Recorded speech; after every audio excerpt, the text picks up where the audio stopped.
श्रीमद्वाल्मीकीय रामायण अरण्यकांड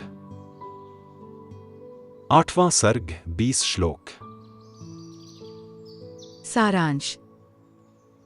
प्रातःकाल सुतीक्षण से विदा लेकर श्रीराम, लक्ष्मण और सीता जी का वहां से प्रस्थान। आरंभ। ओम श्री गणेशाय नमः। ओम श्री सीतारामचंद्राभ्याम नमः।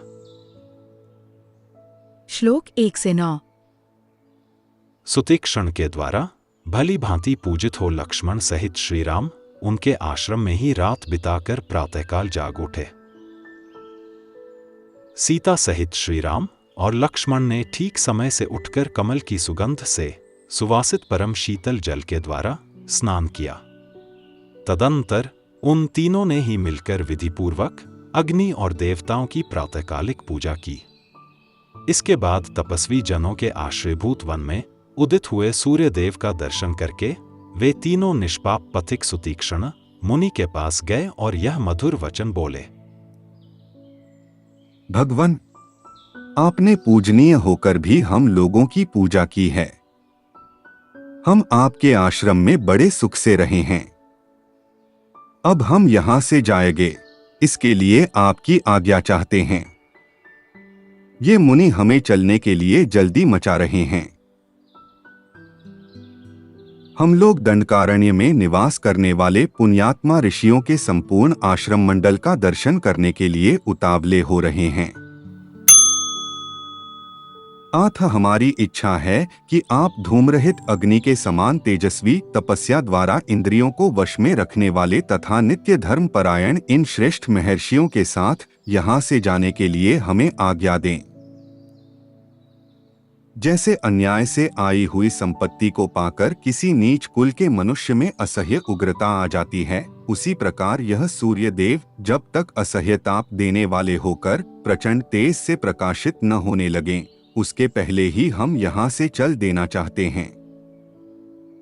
ऐसा कहकर लक्ष्मण और सीता सहित श्रीराम ने मुनि के चरणों की वंदना की।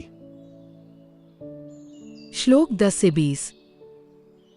अपने चरणों का स्पर्श करते हुए श्रीराम और लक्ष्मण को उठाकर मुनिवर सुतीक्षण ने न दोनों को कसकर हृदय से लगा लिया और बड़े स्नेह से इस प्रकार कहा। श्रीराम, आप छाया की भांति अनुसरण करने वाली इस धर्म पत्नी सीता तथा सुमित्रा कुमार लक्ष्मण के साथ यात्रा कीजिए। आपका मार्ग विघ्न बाधाओं से रहित परम मंगलमय हो।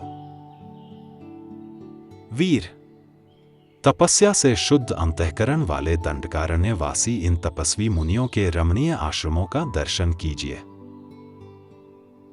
इस यात्रा में आप प्रचुर फलमूलों से युक्त तथा फूलों से सुशोभित अनेक वन देखेंगे। वहां उत्तम मृगों के झुंड विचरते होंगे और पक्षी शांत भाव से रहते होंगे।